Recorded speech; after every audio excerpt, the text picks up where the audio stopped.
This is NBK, nothing but Knicks. When send past the assist, you know that it's number one show that breaks down the game. If you can't play defense, stay out my way. Dribble the ball, come down the lane. 5 seconds on the shot clock, who gon' win us the game?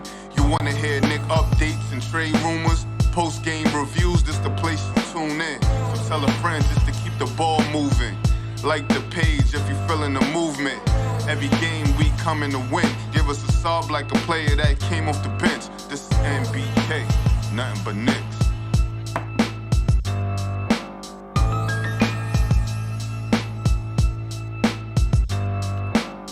Knicks family, what's poppin'? It's your boy. Good evening, ladies and gentlemen. We're going to break down today's events. As far as training camp is concerned, there's not that much. Well, I mean, there's some stuff to talk about, not that much. Jalen Brunson, Tom Thibodeau, really kind of the focal point. They were the only two people that came to speak to the media today. So we're going to talk about those guys. All right, I got Josh, Uncle Fulio in the building. We got Tony Crow in the building. And we're going to go ahead and break this down, ladies and gentlemen. Let's get with it. Josh, what's poppin' with you, bro? How you feeling? Evening, Sam. Evening, Tony. Always a pleasure to be here. Day 3 of training camp. Season's right around the corner. I think the first game is, next week, right? This upcoming week. Preseason game, that is. So I'm excited, and let's get it going. Yeah, first game next Tuesday. Tony, what's good with you, man? How you feeling? Peace, Kings. I'm good. Long day at work. I'm ready to relax and talk some Knicks. Shout out to the chat. Go Black this time. Yeah. Look, there wasn't really that much today as far as, things going on. Evan Fournier was out today, right? Tom Thibodeau basically said he needed the rest coming off of, FIBA, and, he has a couple of nicks and bruises. Shout out to Tony Crow. You know what I mean? And they thought it was best to rest him. He said if he really needed to go, he would have been able to go. So I don't think there's any concerns about Evan Fournier, but Quentin Grimes is out again. You know what I mean? I think it's something to watch. You know what I mean? I definitely think it's something to watch. This is Cam's opportunity, though. Right? This is Cam's opportunity because now when you look at scrimmages, okay, so let me ask you this. No Quentin Grimes, no Evan Fournier. When they're scrimmaging, I'm assuming that they did some scrimmages today. Who do you think was in that starting lineup? Josh, I'll start with you. Emmanuel Quickly. I think Emmanuel Quickly is out there. And I know a lot of fans kind of hope and wish that it was Cam. And I know we absolutely don't have that access to that, to the training camp, but I think it was Emmanuel Quickly. Listen, he led the team in fourth quarter minutes last year. I think as far as the depth chart is concerned, not looking at position by position, Emmanuel Quickly's next up. I think he is the next sixth man, so to speak. So I think it was him that replaced Evan Fournier in an off-the-ball role with Jalen Brunson. I don't know. See, for me, fit has to be somewhere in there. Fit has to be in there somewhere. And I'm just not sure if the fit is there with Jalen Brunson and Emmanuel Quickly. You know what I mean? But I will say this is an opportunity right off the bat for Tom Thibodeau to look at who could be in that starting lineup and what they look like. You know what I mean? Tony, what do you think? Well, I'm going to go with Quickly as well. And that's more so because when you look at Cam, who else would you want to guard RJ on the other end as in a scrimmage? So you got to keep Cam at that 3 spot if Grimes is out and if Fournier is out. You got to match him up with RJ, on the opposite, playing against RJ on the scrimmage team. So, but then who's playing the backup 2 if Quickly's starting? Is Rose sliding to the 2? Is Deuce getting some minutes? Is it Ryan? You know what I mean? Like, yeah, I mean, if Cam if Cam slides into that starting lineup while Quentin Grimes and Evan Fournier are resting, then you got Farron Hunt that can slide in, right? That's why you got that. That's why you got those guys there. And Farron Hunt would probably be one of those guys because he's on a two-way. You say, okay, well, we're gonna slide. We need to move. We need to bring Farron Hunt in to play with the big team right now. Like in the regular season, that's probably what would happen, as long as he's still on that two-way contract. Sam, I don't know about that. I don't know about that. I think quickly and Rose are ahead of Farron Hunt on the depth chart, despite whatever positional. Whatever position goes down, whether it be Fournier and Grimes or someone else, I think quickly is the next person on that depth chart. If Evan Fournier, is out, we're talking about the three. Yeah, if Evan Fournier is out and Quentin Grimes is out, right? Someone's going to move, whether it's quickly, whether it's Grimes, or if Evan Fournier and Grimes is out in the regular season, whether it's quickly or Cam Reddish that moves into the starting lineup, you're going to have to bring somebody up because you got two players out. You mean on the bench, on the second? On the bench, yeah. Oh, okay. Yeah, so Tony was asking, he was saying, well, maybe they would put quickly or someone in that starting lineup because you would need Cam Reddish to match up with R.J. Barrett while they're scrimmaging, play defense on R.J. Barrett. But you got you got Farron Hunt and some of those guys that you can use, to play defense on R.J. Barrett or whoever, so that you could test out Cam in that starting unit, I think. So, it would be interesting to see.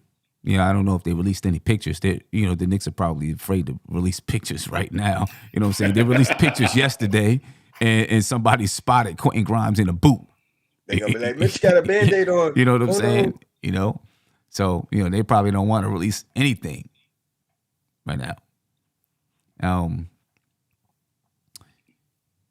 Tom Thibodeau was asked a lot about Obi and Randall and playing that small ball lineup. He was, kind of challenged by Tommy Beer. Beer asking him about the positive and negative ratings that Randall has playing with Obi versus playing with Mitch. You know what I'm saying? And Tom Thibodeau kind of took a shot at I'm assuming the media or whoever else, social media guys too. Me, Josh, Tony, all of us, I guess. Anyone who criticizes his coaching ability, I'm assuming. You know what I mean? But he kind of took a shot when he said, I don't just look at the numbers, I also watch the games. All right. But this is what Tom Thibodeau had to say about Obi and Randall and, what he's seen with the two. It's not only the numbers. I actually watch the games, so when you look at the games themselves and then you look at the numbers, the games that were meaningful, and I went game by game, so I watched the games and I looked at the numbers in each game. So, like, if you took out the games that were blowouts, and there were one or two in particular that probably threw those numbers off. But, and again, you can say, and I want to be careful because it was a very small sample size. So, you look at it, what do your eyes tell you in close, meaningful games when we tried it, what happened, right? And those were very negative. And so that's part of it. But, I'm hopeful that there's improvement and we can do better. So I think there were one or two games where, they were blowouts. So what really wasn't meaningful in those games. Now, that's something that I actually spoke about. I don't know if it was yesterday, last night, or whenever we had conversations about it, where Tommy Beer brought up these numbers. And my question was always, where who were Randall and Obi playing against? Right? Were they playing, because Mitch and Randall, obviously they played against the starters. But when you talk about Obi and Randall, who were they playing against when they were playing together?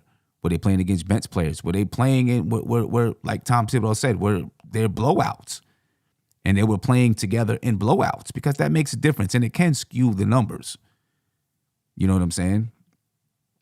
So I don't know. And then, of course, he said he watched those guys in meaningful minutes, and he didn't like the numbers. Still, it's a small sample size. I think he gave some hope where he said hopefully they can get better.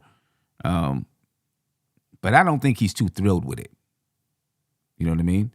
I don't think he's thrilled with it at all. Tony, do you think, just from what you've heard so far in training camp, is Tom Thibodeau even going to give it a try, especially with the addition of Isaiah Hartenstein?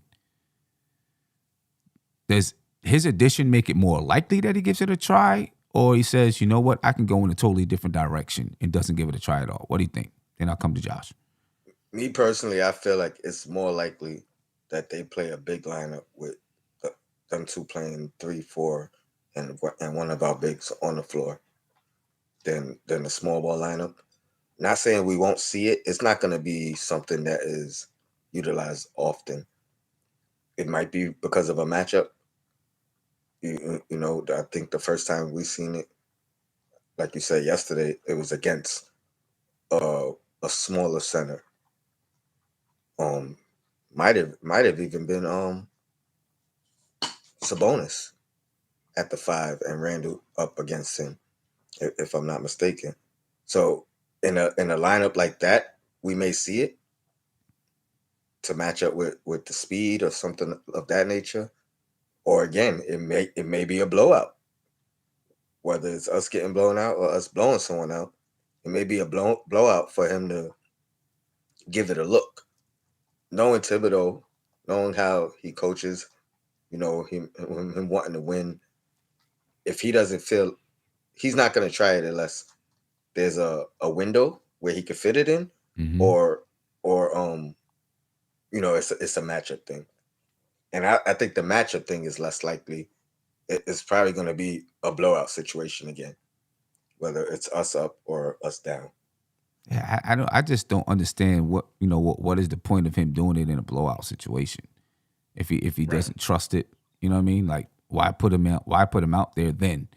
You know, I would much rather him try it in preseason, try it in a couple of tight games, see if he can find a way to make the dynamic work.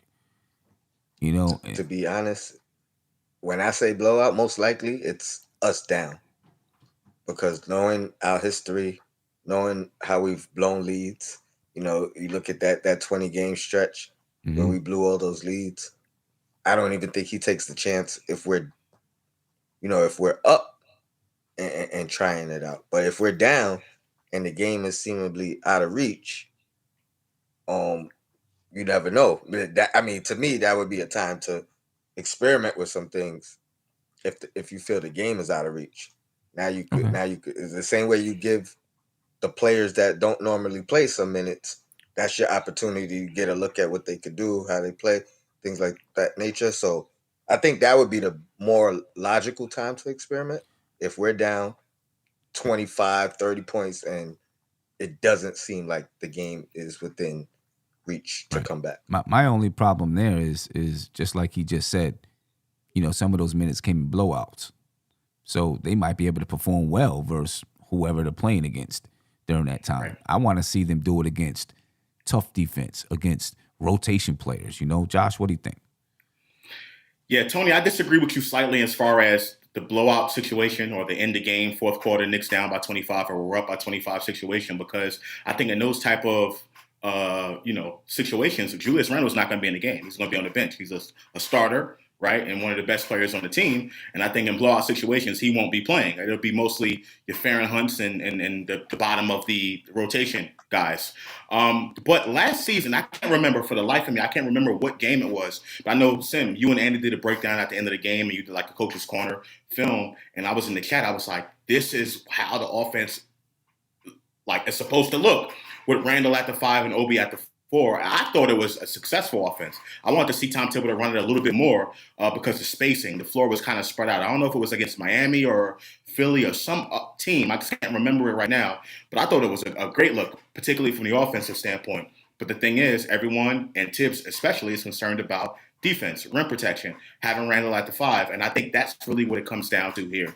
I think based on the press conference that he had in the interview and being asked that question, I think he's open to it, but I don't think it'll be his first priority or first option. I think he's still going to go with his gut and go what he knows works, and that's having a shot blocking center or a bigger center playing the 5 position, and then having everything else kind of fall in line after that. I think the best time to experiment with that type of situation would be if, knock on wood, God forbid, Mitchell Robinson gets hurt, and then you have an opportunity to either, play Hartenstein or, go with Randall at the 5 and Obi at the 4. I think that's the best possible situation for Thibs to experiment with that lineup, because then you're in the heat of a game. Let's say the game is still within reach, you're talking second, third quarter, then you can be able to experiment and then get a really good look at what's that going to look like against real competition instead of at the end of games when the game is a blowout. But I've always been a fan of that lineup. I've always been a fan of Randall at the 5 because of his point forward ability, his ability to abuse any center that he goes against, mostly all centers. Like last preseason, he went against Gafford, and he was abusing Gafford. I think that was a mismatch. And we were able to win that preseason game based off Randall's play. So that's how I feel about that. Yeah. See, and see, Thibs said himself, it's a small sample size. So the only way, in my opinion, to really figure it out is to use it. You got to try it. You got to use it a little bit. You got to get a bigger sample size because the numbers can change. You know what I mean? Like, you might do it in small, in small stints here and there. But if they haven't been doing it for a while, then the what do you want to call it? The chemistry isn't going to be there. Right. You know what I'm saying? So you got to do it a little bit in order for the chemistry to grow. And then when that chemistry grows, it could get better. They could figure it out defensively. Even if they're not blocking shots, they could figure it out defensively. They could figure some things out offensively. You got to use it in order to see if it can work. And you got to get a bigger sample size. Sim, I agree with you. I think that's the pros and cons of having a coach like Tom Thibodeau who's kind of stuck in his ways in that regard as far as the lineups and the personnel he puts out there on the floor. And listen, I keep belaboring this point. Offensively, the Knicks need to improve. They need to get better. And I think that is the best offensive lineup for me that they can put on the floor, because to me the spacing opens up. I think there's more open shots available. Randall's going to abuse any center, mostly every center he goes against, and I think that helps Obi, and that helps. I just think that helps everyone for a team that struggles with shooting the basketball. To me, but how can you tell that to Thibs? Yeah, nah. How can you do it? Right, nah, I get it. He's defensive minded, so he's not concerned with offense. You know what I mean? Right. And I think 90% of the fans who want this, I'm not referring to you, Josh, but 90% of the fans that want to see this lineup, it's more about Obi getting minutes than it is about wanting to see the two of them on the floor together. So in my mind, I'd be more inclined to just have Randall get a couple more breaks throughout the games for Obi to get the minutes rather than trying to force something, especially if coach don't see it. You know what I mean? Like, if coach don't see it, why would he try it? He's not thinking, oh, I got to get Obi more minutes, or this is the only way I could get him. I say, instead of Randall playing the full third quarter, like you said off air, Josh, instead of him playing the whole first quarter, give him some breaks. Maybe that helps him in the long run anyway, because he looked gassed all year at the end of the games. All year. So I think the more important thing should be, how do we get Randall, I don't want to say reduce his minute, but how do we get him at full strength in the fourth quarter? And maybe that's reducing his minutes. You know what I mean? Maybe that's how Obi gets the time. I think that's more important than necessarily playing them together. Was it the game against the Heat or the Bulls, the one where Randall walked off the court and we were, me and Sim were like, "You can't defend this guy. You can't defend it." But I think it was that was the first game all season where I felt like, because what happened was Thibs, like, you seen that Randall wasn't giving it his all, or he just was not really feeling it in game. And at the 8 to 9 minute mark, he took Randall out of the first quarter, put Obi in, and then kind of spread their minutes between the second and third quarter. Obi started the fourth quarter, and then Randall was able to come in and close. But that was the game of RJ. RJ kind of took over. And I think that's how Thibs should use Randall more often. I totally believe that, because what we've been seeing over the past couple seasons is Randall playing the entire first quarter, right? Come out like kind of midway through the second quarter, and then you kind of stagger Obi in there, and then Randall playing majority of the fourth quarter. And I think by that time, Randall's gassed. So I agree with that. I think Thibs should go back more with that. But at the same time, Obi has to produce in those minutes that he is on the floor. Yeah. And that's what it comes down to. Let me get you a phone call real quick. Caller, you live. Tell me your name and where you're from, please. Fellas, what's good? Sim, what's good? It's D from North Carolina. D, what's going on, man? How you feeling? A little bit on the weather, but I'll be better soon. All right. Hopefully so. Hopefully so. Yes, sir. I feel, it's going to be based upon matchups on what Thibs is going to do. And I really feel that we're going to see more of Randall with Mitch and Obi with Hartenstein on the second. I don't see him putting them together, but if he does, he'd be smart to do it in preseason and early in the season, so that if it doesn't work, he could show the fans and be like, "Listen, look, you guys saw that it doesn't work. I'm going back to my plan." Right. So I think that would be his best bet, to get it out of the way early. And I agree with what Tony was saying, that it's better to just kind of not cut Randall's minutes, but reduce his minutes to where he's strong enough to be durable during the games, and giving Obi more minutes at the same time. Yeah. And listen, I think, if Randall's getting, 48 minutes in the game, if Randall's getting his, 30 minutes instead of 35, 30 minutes, and then Obi's getting the other, the remainder of the minutes, I think that's perfectly fine. You know what I mean? It's still, I agree. A lot is still going to have to come down to when you're playing those guys, right? You know what I mean? You don't, I used to hate it when Randall would play the entire 12 minutes of the first quarter. Of a quarter, yeah. That's, I mean, come on. You know what I mean? You could play him 9 minutes and let Obi play 3 minutes and then 6 minutes into the second quarter. You know what I'm saying? And then bring Randall back 6 minutes left in the second quarter. That's 15 minutes for Randall right there. And that's 9 minutes for Obi right there. You know what I'm saying? And Randall's still kind of fresh. And I also think that he needs to be more observant too, because there was quite a few games where I was looking and we were playing teams and Randall didn't match up good, but he kept them in. And when Obi came in, the game changed for us, but he kept pulling Obi out. So he also has to check the matchups too and make sure that Randall is capable of doing what he needs to do when he's out there. Of course, Randall's good, he's going to do it. But if you see that he's struggling in a game, regardless of who it is, take him out, let him get a mental breather, put Obi in, let him play. No doubt about it. It's no doubt about it. Some of it, I would say, I think, this is what that was his second year with Randall. Sometimes you're learning a player still, even though it was 2 years, you're learning a player. His first year, he was an all-NBA guy. So now in the second year, you're like, is he still that guy? You know what I mean? Now in his third year, maybe you learned a little bit more like, you know what? I can't keep him in that amount of time. I got to get him out when he's struggling because he gets in his own head. So maybe sometimes it's a learning process, and you take bumps and bruises during a learning process. Hopefully, he's learned something too. Tom Thibodeau, learned something about his guys.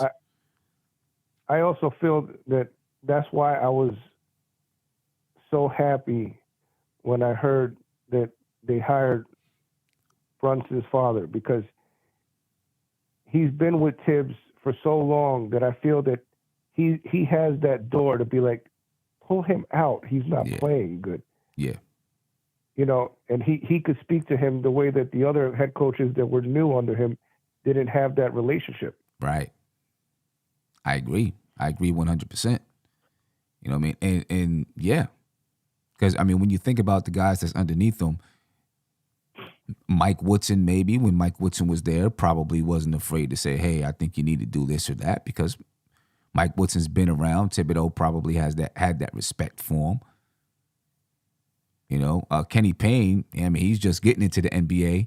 Not saying that Thibodeau doesn't respect him or didn't respect him, but he's probably like, you know, this NBA guys, this ain't college. you know what I mean? But you know novice.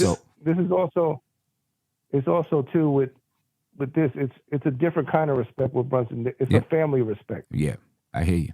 So it's different even than Woodson, because with Woodson, he could respect who he is, but not necessarily respect what he's telling him, because I'm the head coach. With, you know, Rick Brunson telling him, you know, he might take it more as, you know, a family approach and be like, all right, you're right. Yeah, nah, no doubt about it, man. I do think that Rick Brunson is going to have an impact on this basketball team. You know what I mean? A positive impact on this basketball team. Not with the questions that Josh, you know, the new Mark Berman was asking. You know? Unfair, Sam. Unfair. I'm just joking. But hey, my man, I appreciate your time. I appreciate your call. I know you got some weather coming your way, so please be safe. All right? Please. Yes, No please. doubt. Yeah, no doubt. I'm with man. you. I'm with you with Appreciate it. brother. All the weather's coming our way. North Carolina. Yes, we're Yeah. about to get it. Appreciate you, Oh, my yeah. man. Have a good one. Definitely. Yeah. Sam, wait, yeah, go ahead. what about Yashimoto? I mean, he's been with Thibs for a while, I believe, right? But I don't know if he has the same. I don't know if he's gonna have the same presence with Thibs as Rick Brunson. You know, I don't know. Tom Thibodeau, though, I think he did give us kind of a glimpse into his vision of how guys will play. You know what I'm saying? You know, a little bit of a glimpse into the offense or to the roles of players on the team. I want you to take a listen. This is Tom Thibodeau. You know, the thing is like there's different aspects of your team. You want your team to play to its strengths and cover up its weaknesses. So they have to function together and create shots. Your primary scorers have the responsibility of making plays for the team. And so the one thing I do like about Jalen is I think he can control and manage the offense really well. I think that's been one of his strong suits, you know, throughout his career, whether it was high school, college, or the pros. And he can play both with the ball and off the ball. And Derek can do the same thing. So I think that'll be a big benefit. And, you know, we're hopeful that Derek can be healthy throughout the course of the season. And, you know, we have great depth at that position. Miles McBride is, you know, he's a young guy that has a very bright future. So that's a plus. RJ, again, his playmaking too. I think he's aggressive in getting into the paint, going downhill, and then he's got to make the right rim reads, and I think he will. And then Julius, the same thing. You mentioned Julius's drop-off shooting last year. Obviously, you know, he took a lot of difficult shots the last couple of years. Is part of the addition of Jalen the hope that when a guy like that set the table that they will sort of naturally set up RJ, Julius, other guys to get? Yeah, well, I think the more offensive weapons that you have, it makes the game easier for everyone. And then, you know, the other thing too is we got to get him some easy scoring opportunities. And, you know, when he had the ball, I think people got used to it. He had a lot more attention, you know, particularly coming off the year that he had the previous 2 years ago. And so teams were locked into him pretty good. So we want him to score a lot of different ways. So not just with the ball, but moving without the ball, running the floor, you know, cutting and that sort of thing. I think that's one of his strengths is his speed, athleticism. And if we can get him into those positions, I think he can get some easy baskets where he doesn't have to work as hard as he had to work last year. So, and I know with Jalen and Derek, that helps a lot. And I think our second unit with Quick, Derek, Obi, that allows us to play fast, and then we'll be able to mix and match with those guys. So that'll be a big plus. So I think that the message is out there to Julius, especially on how Tom Thibodeau wants him to play, right? Moving without the ball, catching the ball on the move, playing fast, because you heard Julius Randle kind of reiterate the same things. Or now I don't want to say reiterate, but say the same things in his press conference about how, where and how he can get the basketball. So it seems like this message is being sent. And then you heard him talk about Jalen Brunson and being a guy that can control the floor, control the ball, be your primary guy, ball handler out there on the floor. The question wasn't really asked, how do you plan to play? But I think within that response, you heard how Tom Thibodeau wants this team to play. RJ doing some playmaking, being able to make rim reads, playing downhill. He threw McBride's name in there, I guess, because of depth of the point guard position, but I don't really know how he wants McBride to play. He talked about Derrick Rose and kind of doing some of the same things that Jalen Brunson can do, and also taking some of the pressure off of Julius Randle. So I think you get a little bit of a glimpse into the way and the style that Tom Thibodeau wants this group to play. And it sounds like the right way to me. Can they do it? That's still up in the air. You know what I mean? Josh, just from what we heard, what do you think? Sim, the last thing you said, I think, is the big question mark, that we all have. Can they be able to do it? And listen, I want the Knicks to play in that way with the pace, Randle or not just Randle, but everyone moving without the basketball except the person with the ball, right? I want them to play that way, but I just haven't seen them do that over the last couple of years.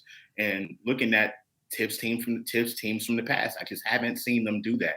So it sounds all fine and dandy. This is how I want them to play, but I would have to see it. And like I mentioned earlier, salute to Jay Ellis. I see him in the chat. Salute the Nick of Time show. I commented to those guys when I went on Jay Ellis's in the chat. Randle, what makes Randle all NBA is him being the point forward and having the ball in his hands. Like I understand people's frustrations with him and the high turnovers and all of that, but that's what made Randle all NBA. That's what separated him and his shot and the ability to be efficient, right? But his ability to be a point forward is what got him to be all NBA. So I don't think we can completely dismiss that. I think there is a way where Randle can be that and be a cutter off the ball and getting the passes in the correct situations. But again, I just really have to see it before I can really believe it. Yeah, Randle's played that way before. Before he came to the Knicks. He played that way before he came to the Knicks. My question about Thibodeau, when you look at his previous teams, was it about the players that you had? And he said, hey, this is the way that we got to play. And so that's why those teams, weren't number one in pace or top 10 in pace or whatever it is. You know what I mean? Or is it because that's his style? I think it's more the latter, Sin. I just think it's more the latter. Like I think the reason why, not the reason why, but Thibs is just he's a half court kind of coach. That's just what he is. He's been that way the entire time he's been in the NBA. If he really is a half court, but when you look at it in the NBA, when he had Derrick Rose, I would really like to look at those Bulls teams when they had Derrick Rose and without. Because obviously Derrick Rose could get up and down the floor, but Derrick Rose was hurt a lot of times. And so you didn't have guys that can get up and down the floor. You had Joakim Noah that could operate from the mid-post, and so that's maybe how you had to play. In Minnesota, it wasn't necessarily a team that was going to be running and getting up and down the floor.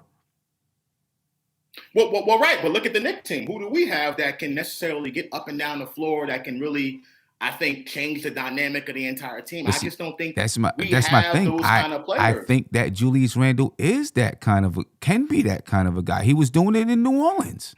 He wasn't a half court. It wasn't like just straight up. And this is not just about running fast breaks all game long. There's no way you're going to run fast breaks all game long. Right.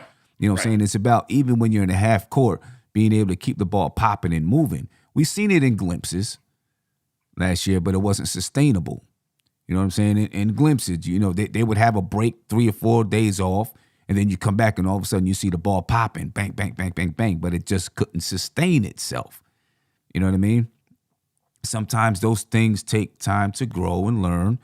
I don't know, but I think Randall has played that way in the past. R.J. Barrett can play. I mean, you see when R.J. Barrett gets the ball, he can go coast to coast. And he's very strong when he does that.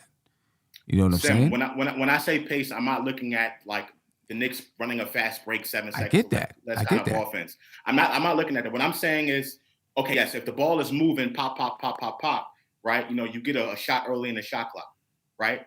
I'm just saying traditionally, if you look at Randall and his history, right? Or you can't just blame it on one player. You can't look at Randall's history because his history is really based on New Orleans and New York. And the Lakers, right? But Lakers. Well, hold on, Sam. Hold on. Let me finish my point. Exclude Randall from that whole thing. I'm talking about Thibs and how he coaches offense. Mm-hmm. Traditionally, Thibs teams have not been a 7 seconds or less offense. Pace, the stat pace is about possessions per game, the amount of shots that you get up per game.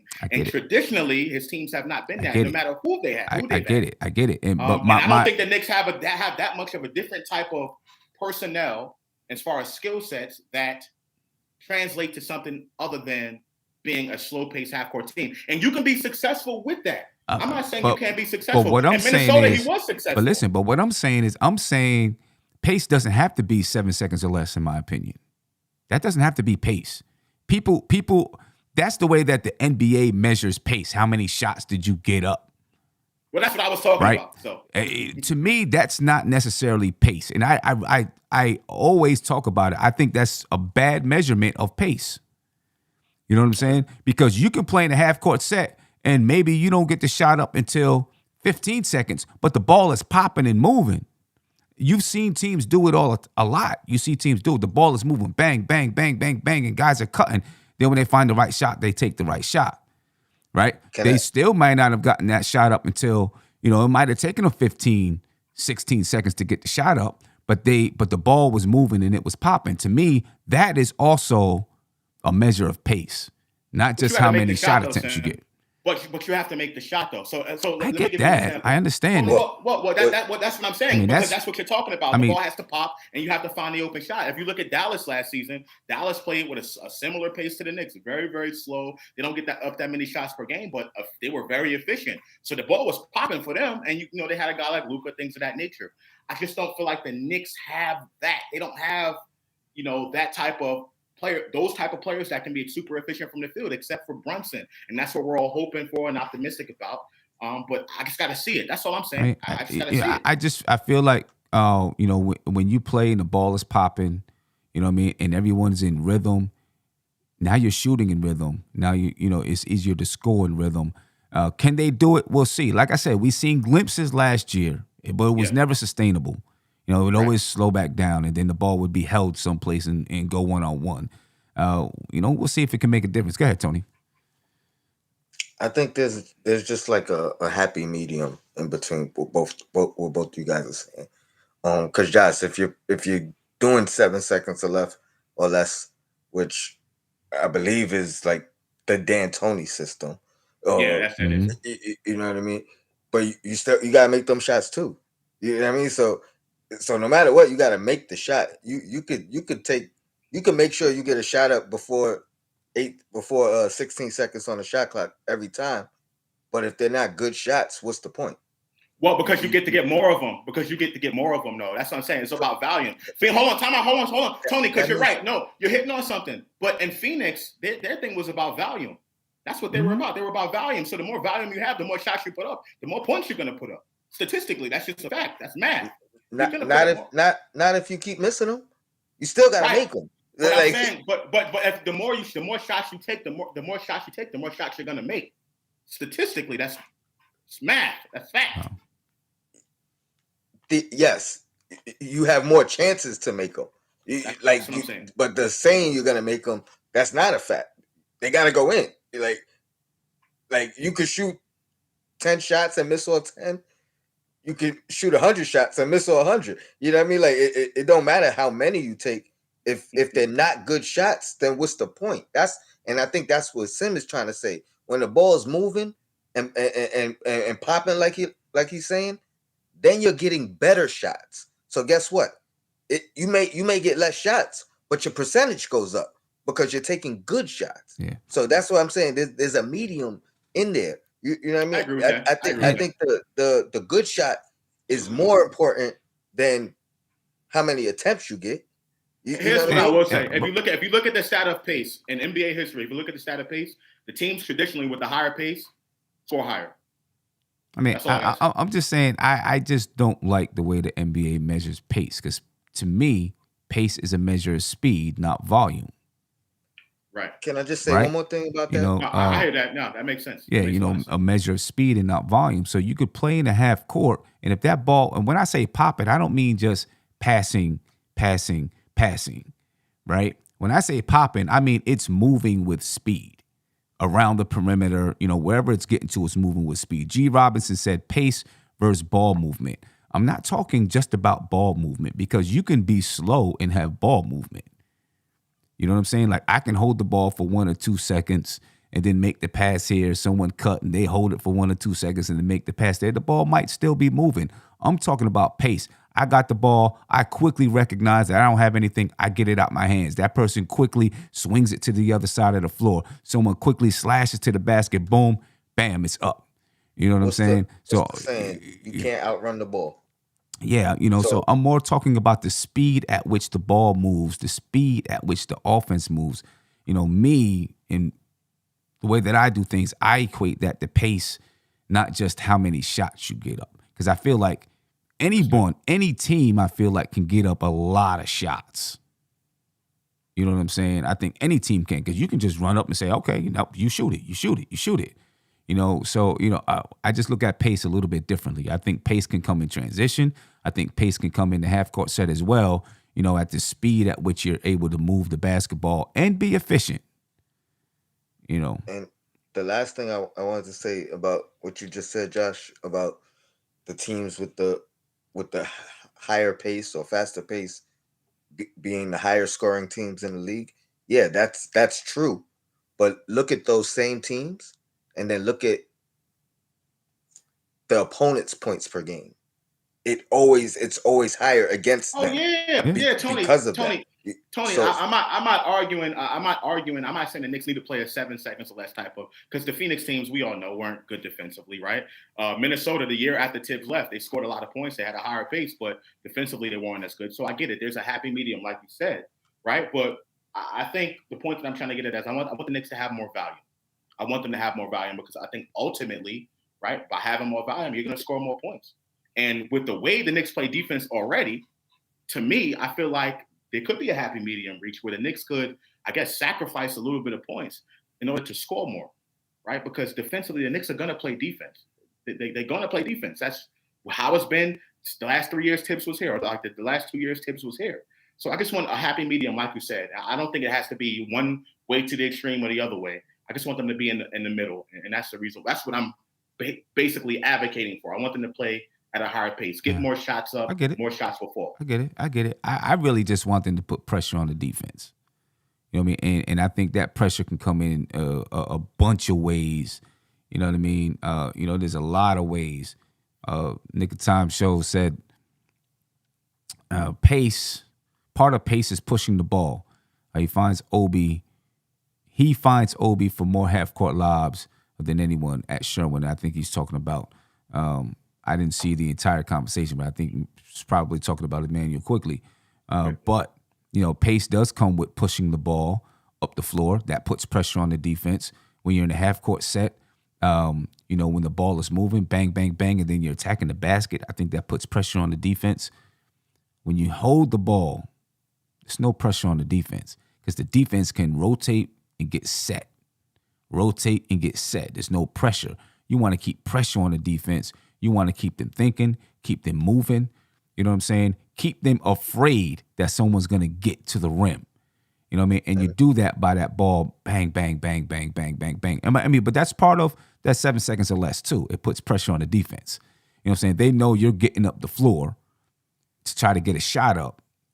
And so they're like, hey, we got to get back on defense, because if we don't, they're coming up to score, which means they send less people to the offensive glass. You know what I mean? Guys are always in panic mode because they know, boom, you're getting up the floor. You know what I mean? So there's multiple ways to put pressure on the defense. That's what I want the Knicks to do. Put pressure on the defense in different ways. You know what I mean? We'll see if they can do it.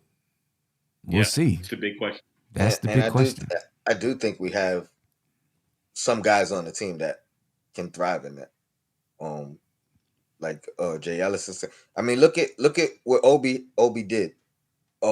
Every possession, it felt like he was sprinting up the court, which again, that puts pressure on the defense. You got to watch this guy. You got to get back.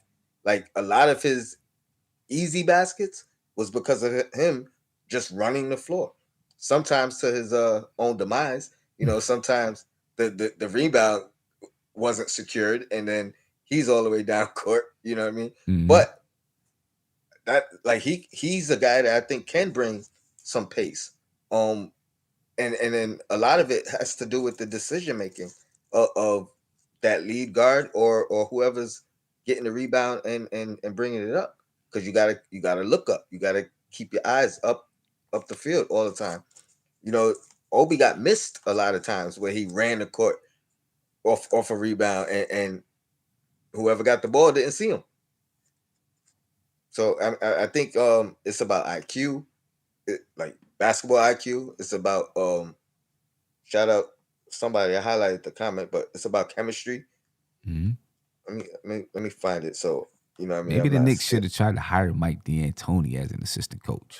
I thought that would have been phenomenal. I thought that would have been great. I talked about that last year. You know what I mean? Thibs would have choked him out. Mike D'Antoni and Thibs, boy, that would have been, whew, I don't know. You know, because you know how Mike D'Antoni is. He wants to push the ball up. Now, he could work wonders with a guy like Jalen Brunson, I think.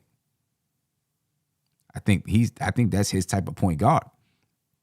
You know what I mean? That's the reason why he went and got Chris Duhon. You know, picked Chris Duhon out the litter and was going to try to turn him into Steve Nash or something like that. But Nicks and bruises, man. Nicks and bruises. But you know, yeah, those two guys would have clashed because of the way that Mike D'Antoni likes to play. You know, his idea, his thought process is, we're going to push that ball up the floor. We're going to get shots up. We're going to put pressure on the defense. And most teams aren't going to be able to keep pace with us. And we're going to put the smallest lineup out there. We're going to put the smallest lineup out there. Yeah, that's him. I don't care about protecting the rim. Let them score. We're going to score on the other side. We would have seen Randall and Obi if D'Antoni was coaching. Oh yeah, you would have. You would have seen that all night. You would have seen that a lot. I can guarantee that. Tom Thibodeau, man. I mean, he's got his guy in Jalen Brunson, so hopefully Jalen Brunson and Tom Thibodeau are on the same page on how they're gonna run this offense. You know what I'm saying? And you know, Brunson's got to be the leader out there on the floor. And he was asked about being a leader and you know how he leads, and this is what Jalen Brunson had to say. I approach it differently with different people. I got to know my audience. I got to know how I can lead versus to who I can lead and things like that. So it's always just knowing your audience, who you're talking to, and how you can get them to respond in a positive way. Yeah. So I want to pull out one thing right there, Tony. First of all, you know, I like what he said. You know, you got to approach everyone different. You can't approach everyone with the same style. We talk about that all the time. But he also said, I got to know who I can lead with. Who I can lead, right? That makes sense. So when he says that, who is it that you think he can lead? And who is it that he cannot lead? Ooh. Yeah. Not lead would probably be Derrick Rose. And I say that because one, he already looks up to Derrick Rose, right? You talk about Right. Derrick Rose helping him from his high school days. You know what I mean? So that would probably be a weird dynamic for Brunson himself to even, you know what I mean, even try to steer Derrick Rose, a guy who's kind of been leading him from afar throughout his career. And then, you know, I know the haters or whatever, they're probably gonna be like, oh, Julius Randle, because he ain't gonna listen to him. But I'm trying to be, realistic and think basketball wise. So I'm gonna go Derrick Rose will probably be the guy that he's gonna be taking some mentorship from still, rather than kind of lead Derrick Rose. Mm-hmm. What about Randall? Because you seen Greg automatically said Randall, right? What about Randall? I think Randall's gonna be receptive. I think he's gonna be receptive. And he might even be able to tap into something where Randall can become more of a leader. You know what I mean? So, but I think Randall's gonna be receptive. He has to, coming off of. It's about accolades with some of these players, right? Like you got to respect your teammate. You got to be like, oh, I respect what he's done in this league. If you don't have that, how do you take advice from him? How do you let someone lead if you don't feel like they're better than you? Let's say that, or they have accomplished the things that you have, or things of that nature. So it's tough to take. It's tough to take mentorship or leadership from somebody that, if you don't have that respect for them, you got to respect them first to even be receptive to it. I think Randall respects Brunson. Okay, Josh, I see you smirking. Got the got the Josh Uncle Fulio smirk. Tony, I disagree with you, and I disagree with the part where you say that you think Randall would be receptive. You know what? I'm not gonna say I disagree with you. Let me just reword this whole thing. I think that by nature of his position, he's going to be the leader out there on the floor. He's the point guard. He's going to have the ball in his hands, right? So he can make the decision not to pass it to Randall, not to pass it to someone else who's out there with him. That's all on him. I'm not encouraged by this answer from Jalen Brunson. I'm just not. Like, Okay. I have to know who I need to, be a leader. I'm not. I don't really like that answer. I would rather him say that, I'm the leader out there on the floor. As a leader, I would do this. As a leader, I would do that. And he kind of went on to that. But to say that I don't know, or I'm still trying to figure out who I can be a leader of and who not. Like I don't like that answer. I'd rather him be a little bit more forthcoming as far as him being a leader. But I He's think on a new team. but I feel like he's a point guard. He's a point guard. I mean, I feel like being a leader on the floor, right? And running things out there on the floor is a little bit different than leading in every aspect of your basketball team. You know what I'm saying? So so I think that's where he's getting at. Like, who can I address and in what way can I address this person? I think it's more like that. You know what I'm saying? And like what Tony is saying with Derrick Rose, he's probably not, he's probably not gonna take Derrick Rose under his wing. Right? But he might take Emmanuel Quickly under his wing, or Miles McBride under his wing. And say, hey, let me show you some things that happened when I was in your position, Miles. You know what I'm saying? This is what I did to be able to elevate myself. He's not going to say that to Derrick Rose. You know what I mean? So I think when he's saying who I can lead. I think that may pertain to something other than just the basketball court. Because on the basketball court, he's going to have the ball in his hands, and I think everyone knows he's going to be the primary decision maker. And so they should follow that lead on the court. I think it's some of that are things outside of just the basketball court that he may be pertaining to. No, I mean, I understand. Obviously, when you're coming to a new team that has veterans on there already that are, 10 or 8 to 10 years older than you, I would understand that. But I think, and I got to listen to the question again because I didn't really hear the question that well. I just would rather hear Jalen Brunson kind of take over a leadership role on this team more vocally with the media, with that question that was asked, right? Right. And I get it. Sim, you're absolutely right. I think there is a difference between on the floor and off of it. But I'm thinking about on the floor. I think when Jalen Brunson's out there on the floor and he has the ball in his hands, he can make that decision. There's a viral video going around Twitter right now when Doc Rivers is telling Tyrese Maxey, listen, you are the leader. You don't have to pass it to Joel Embiid every single time, right? You have the ball in your hands. You can choose not to, right? And I think Brunson, and I feel like he kind of knows this already. I don't know if he kind of got the question wrong or whatever the question was, but I feel like Brunson is a leader just by the nature of his position. And this is what I was hoping Kemba Walker did last season. Him being a veteran in the NBA, he had way more years than Julius Randle in the NBA, right? He's been an all-star multiple times over, way more than Julius Randle, right? But for some reason on the basketball floor, I just kind of felt like Kemba kind of shied away from that responsibility.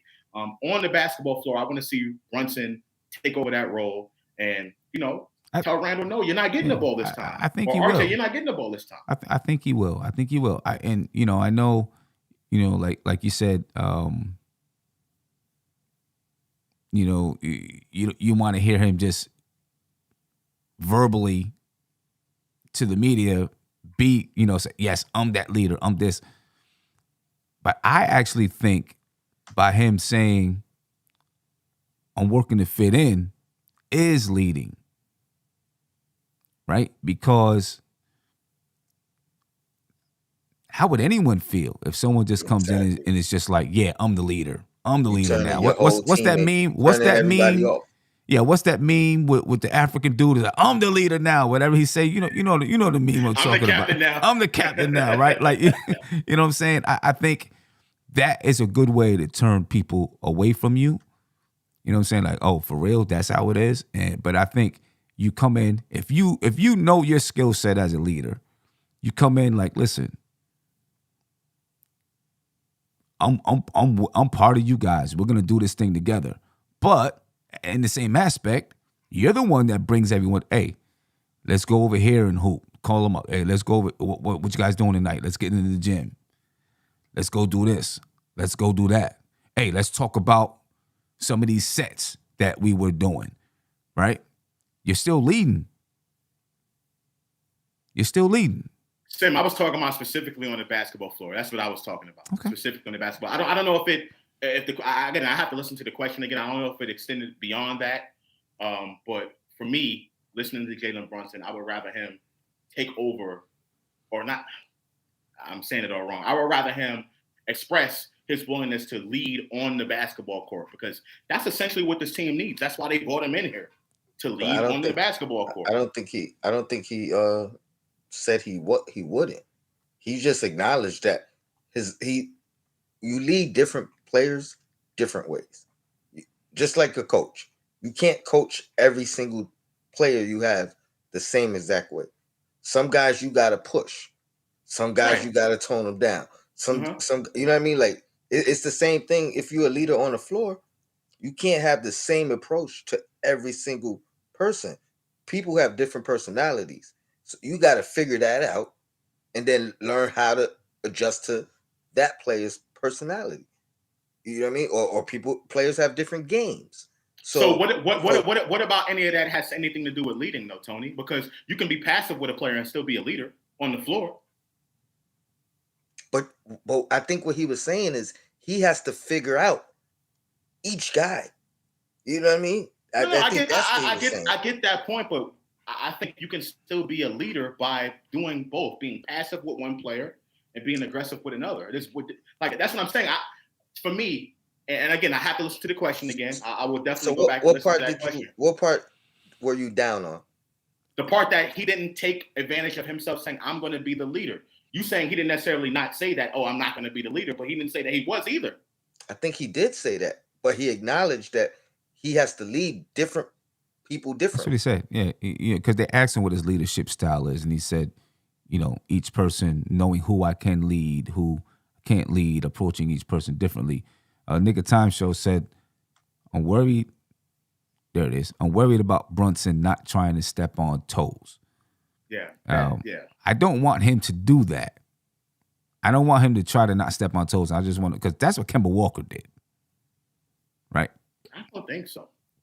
That's 100% what he did. I think And Kemba Josh, Walker wasn't your trying to statement, step on nobody's I toes. said the same exact thing about Kemba last year before the season.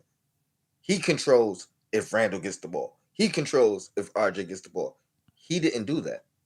He came in and tried to continue with the system of every. He didn't come in saying, I'm going to come in and be Kemba. He came in and tried to fit in. No, but that's what I have a problem with. I have a problem with that. I wanted Kemba to be a little bit more aggressive. Right. Yeah, that's what I wanted. I don't think we're going to have that problem with Brunson.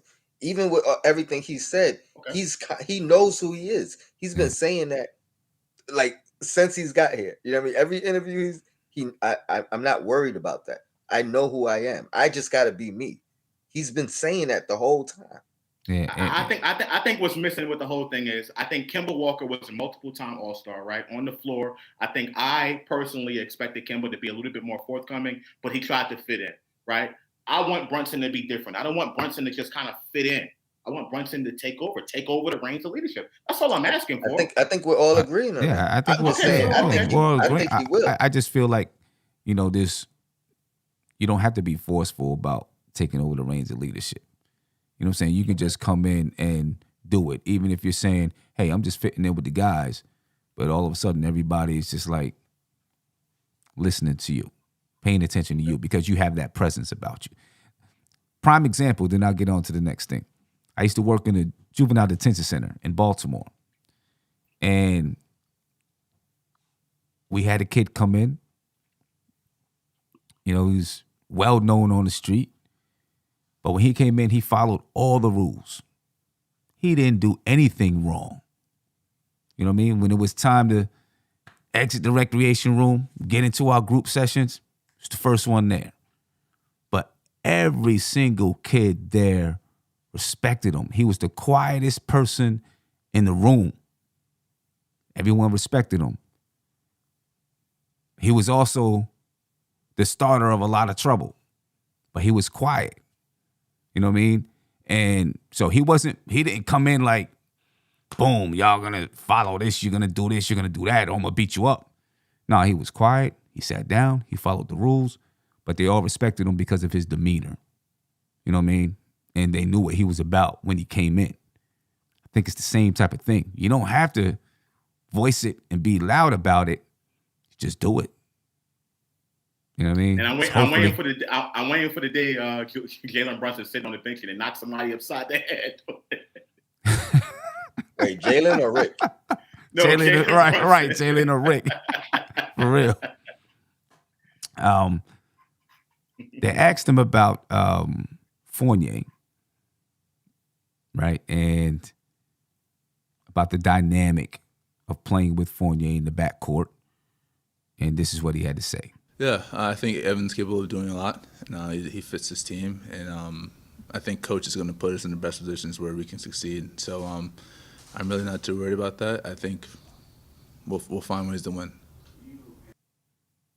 And I like he ended it there. We'll find ways to win. Right? Just bottom line, we'll find ways to win. I think that's the mentality that you got to have. We're going to find a way. No matter what, no matter who's out there on the floor, there's a way. And we're going to find it. You know what I mean? He doesn't seem worried about him. Obviously, he's not going to say it if he was.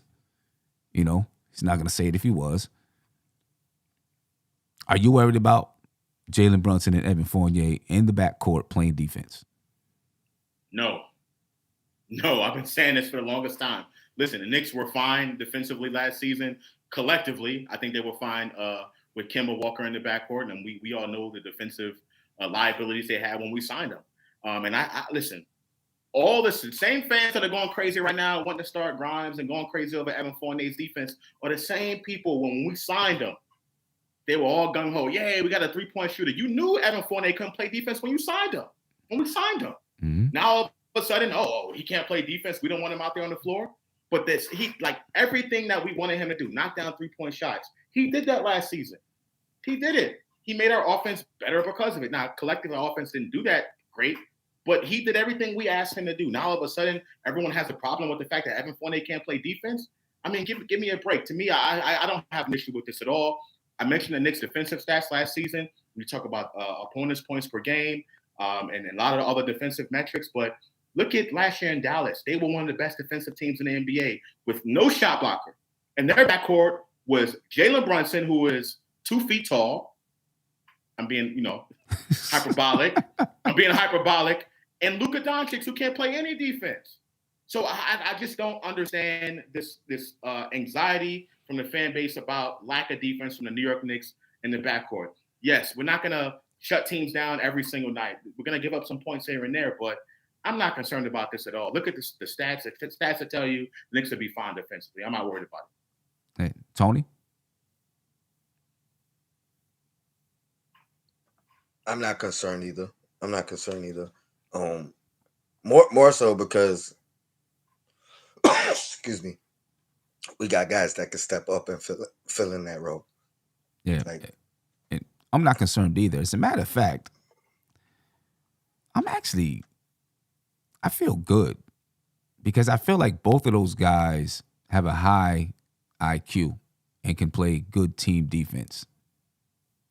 Right? Who was it? Anthony Edwards last year, who when he commented on the Knicks defense, he said individually they may not all be, a shutdown defender, but as a team, it's hard to get past those dudes. You know what I'm saying? And I feel like it's going to be the same way. Evan Fournier, to me, showed that he's good in playing weak side defense, playing the passing lanes. Right? I think as far as like help side defense, I think he understands the game and can play some help side defense. And I think Jalen Brunson can do the same. It's going to have to be a team effort. They're going to have to be on a string. But I think they can be better defensively this year than they were last year. They were 11 last year. I think they could be better this year. Even if Quentin Grimes isn't in that starting lineup, which I don't think he's going to be. I think it's going to be Evan Fournier. And I've thought that ever since the end of last season, right? And I never changed, even with even throughout the entire Donovan Mitchell thing when, can't trade Quentin Grimes and all of that stuff. I always thought Evan Fournier was going to be the start shooting guard because I just think he fits there better at this point in Quentin Grimes' career and Evan Fournier's career. But I think the defense can be better because I think they're both good team defensive guys. I think that makes a difference. Yeah, I think that makes a big difference. I agree with that, Sam. And people, again, people are kind of taking this overboard. But, let's say people really have concerns about them. I think Thibs knows how to use them because in the fourth quarter, Evan Fournier didn't play that much. So if you need to stop in the fourth quarter, Thibodeau's proved to you that he's not going to put Fournier out there on the floor. He's going to put Grimes out there. He's going to put Quickly out there. Mm-hmm. Quickly and Grimes, Quickly led the team in fourth quarter minutes last season, and Quentin Grimes played more fourth quarter minutes than Fournier. So I think this team is fine. I'm not really concerned about that. Okay, let me ask you this. If Derrick Rose is healthy and he's played all season, he trusts Derrick Rose. Mentioned it. He said it. Yeah. Do you see in the fourth quarter being Jalen Brunson, Derrick Rose, R.J. Barrett, Julius Randle, and either Mitchell Robinson or Hartenstein? I don't know, Sam. I mean, because last season, and this is, of course, if Derrick Rose is healthy. Last season, Evan Fournier didn't play in the fourth quarter, right? 6 minutes in the fourth quarter. It would be Emmanuel Quickly, Quentin Grimes. I think he trusted Emmanuel Quickly more than he trusted Quentin Grimes. If Derrick Rose is there, he trusts Derrick Rose to get the job done. That's the closing backcourt right there. You know what I'm saying? I don't see why he doesn't say, I'm going with the guys that I trust and that would be Brunson, Rose, Randall, RJ. Yeah, if Rose is healthy, man, because he talked about it. It's an 18-minute interview, so I couldn't play everything. But he talked about how both Brunson and Rose can play on the ball or off the ball. I think we're gonna see that. If Rose is healthy, I think we're gonna see that, and I think we're gonna see it early, right? So that he can see how it looks, and then he'll go from there. Here's what I will say about that, and I think that's a very valid point, and it's a good question, and we have to wait and see. Rose's ability to get to the paint and get to the hole, I think, is important. That's going to be important in the fourth quarter. Teams are more liable to foul. You get someone getting to the free throw line, right? So that's why I kind of like that. But I think where Quickly and Grimes kind of fit in is kind of going to be in that, it depends on if we're down or if we're winning. It depends on the specific game situation. Like, I can see the Knicks going to a 3-guard rotation to finish a ball game. Right? So that's going to either put Grimes in there or Quickly. And I'm leaning more towards Grimes because he can play that 3 spot and defend the opposing team's best either wing or guard at the end of games. 3-guard lineup. Who's playing at the 4 and 5? No, Randall, Hartenstein, any one of those. I'm talking about just between the 1, 2, and 3.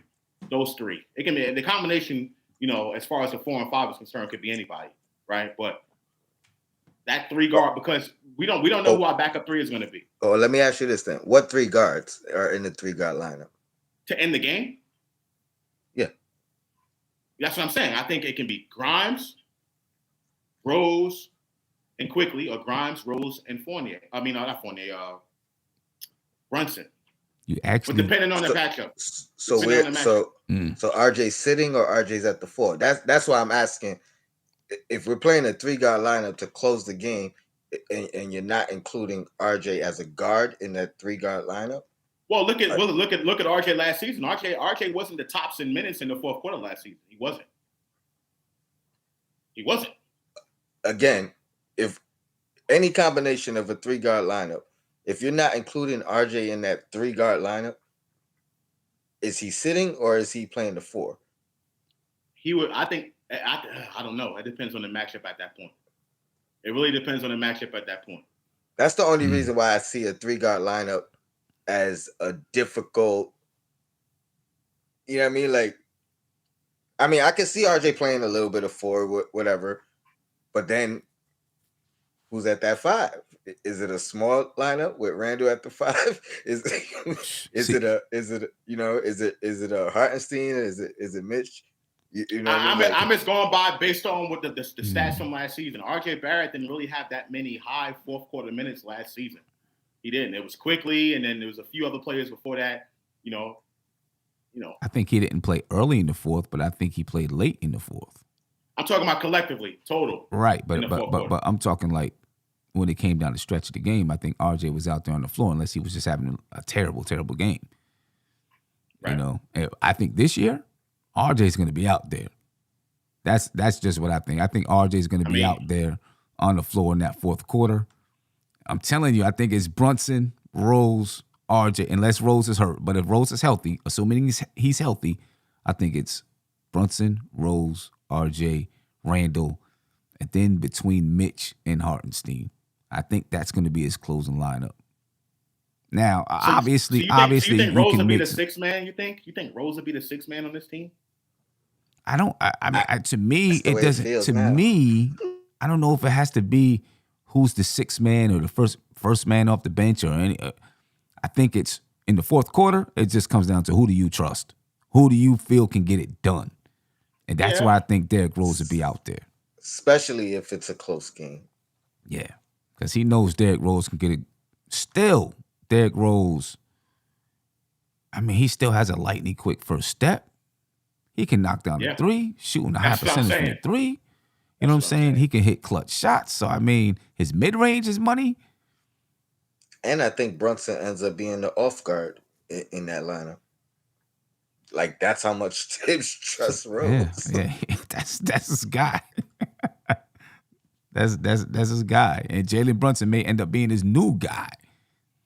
You know what I mean? When Derrick Rose has it's all said and done. You know what I mean? That's going to be interesting to watch. I think that's really going to be interesting to watch, to see. Yeah, it's a good one. Yep. You know, who plays. Now, if Derrick Rose is down, then it's between IQ and Grimes. And then you will lean towards Grimes because he can play the 3. I don't know. You would have to. Tony, why are you shaking your head? No, why not? IQ at the 2, RJ at the 3, same lineup. We just switch it IQ and. So who you taking out? You taking out Brunson or Rose? No. Oh no, Rose is out. Rose is out. If Rose is hurt, if Rose is hurt. Yeah, if Rose is out, I think IQ steps in my opinion. Yeah, and Nick of Time Show says I do think IQ will sneak in there. I agree. I think he'll get. I mean, you know, I don't think it's going to be those 4 every single game, but I think majority of the games, that's who it'll be, unless you have someone who's just been blazing hot the entire game, right? You know, if IQ or Fournier's been blazing hot, Grimes, then they'll be out there playing. Salute to JLS. I haven't been called Joshua in a long time. That's crazy. Wow. I haven't heard that in a long time, man. Wow. Joshua. Sound like you got in trouble. I think he was talking to Joshua Rivera. Yeah, sound like you got in trouble. Sorry. he said I looked over my shoulder real quick, like, oh. Yeah. Jalen Brunson talked about overlapping offense. He was asked about overlapping offense and where he and RJ and Julius like to score the basketball. Not that they get there the same way, but where they like to score from. And this is what he had to say. We can definitely play off each other. Knowing myself and knowing Julius, we're players who want to win. So we're going to find ways to help each other out and win games. And so I don't really see it as overlapping. I think that we're going to be able to feed off each other and find ways that to make it easier for each other. And we're going to continue to work on that, and it's going to hopefully we succeed at it. Now, obviously he didn't give many specifics on how they're going to do it. I do think that he and Randall and RJ have been playing together a little bit. Obviously, they're in training camp, but even before then, you've seen Jalen and Julius at some of the Chris Brickley runs, Black Ops runs, playing a little bit together. I think those 2 guys are going to hit it off, man. And I think that's going to be one of the reasons that this team gets better. It's because those 2 guys are going to hit it off. Those are probably the most important 2 guys that have to hit it off. I feel like RJ can probably get along with anybody. You know what I mean? And these 2 guys can probably get along with anybody, but obviously Randall, I don't want to say a stigma about Randall, but with Randall's behavior last year, you got to question whether he can get along with everybody. You know what I mean? Because of everything that went on last year. But I do think Randall and Jalen, I think they're going to work. Jalen seemed like the type. He probably called Randall. Like, that probably was the first call. You know what I mean? He sat down, chopped it up, figured some things out. Like, yo, what's going on? You know what I mean? Here's how you might have handled it better. And say, hey, I'm here for you this year. You know what I mean? Like, I'm here for you. You know what I mean? We go through this together. Because I think a lot of it for Randall, I think he kind of felt separated from the team a little bit. I think he felt like, and now granted, as the leader, you're supposed to take all the bullets, but I felt like I think he wasn't expecting that many. You know what I mean? Like, it's like, yo, I'm getting all the heat. Everybody else is getting love. That's where Jalen Brunson's leadership comes in, right? Mm-hmm. That's exactly where that comes in, right? That's the off the court stuff and everything like that. Now, I wasn't even talking about that before, but I absolutely think it'll work for the simple fact that the Knicks have another ball handler on the floor, another ball handler that I think is trustworthy on the floor. Can't say enough about, and listen, RJ praised Burks, right? He called him his vet and everything like that. And I think Burks was competent at what he did. To be honest with you, I don't like the fact that the fans kind of came down on him because he's a veteran and he wasn't drafted by the Knicks and all that. But I think having Brunson out there helps Randall. It helps everybody out there on the floor. It does. As far as being that ball handler, I really do. I just got to be able to see it, and that's the thing that we will find out shortly. Yeah. Dan Marrero said, I also think that Brunson and Fournier will click. I think they will too. I think they can. Let me say that. I think they can click. I mean, we need everybody to click. You know what I mean? But hopefully those two guys can definitely, Randall and Jalen can click. And then, if you can get Brunson we need Brunson and RJ to click. Brunson and Evan Fournier. But I think just his style of who he is will make it easy, to play with. You know what I mean? Trav B. Ryan said, I think Rose will be in the running for Sixth Man of the Year this season. I never saw D. Rose this comfortable and cocky. D. Rose is a little bit different this year. Cocky, though? I mean, you walk around with your shirt off, man, to a media event. Come on, bro. That's a little bit cocky. Is the right word, but like he's had opportunities where he should have been cocky, and he's always been a little humble. This has been like the most vocal he's been. Like Sim said, running around with the shirt off like he J.R. Smith. You know what I mean? He just won a championship. I like what he said. I don't know if he'll win it, but in the running for Sixth Man, that would be great for us. That would be I think that would put us in that 6th seed. You know what I mean? How many minutes should I see Derrick Rose getting this season? Let me start there. Well, I'll start by saying 15. This. I originally thought he was going to be situational. Me too. After hearing everything from this training camp, I don't think that anymore. I think Derrick Rose is going to be out there on the floor, man. You know what I mean? I would say the most you see him get is 25. But if they really need him, Thibs ain't going to be afraid to play him 30, 32 minutes. You know what I'm saying? But I think on average, maybe he's getting 24 minutes a game, and you got to be strategic in at what point of the game you play him. But Derrick Rose is playing. He's playing. I would still restrict him early just because of the history. You know what I mean? Like, and he's not even used to this new body. You know what I mean? Like that's new for him. You hear him talking about how hard it was to not have those midnight snacks and things that.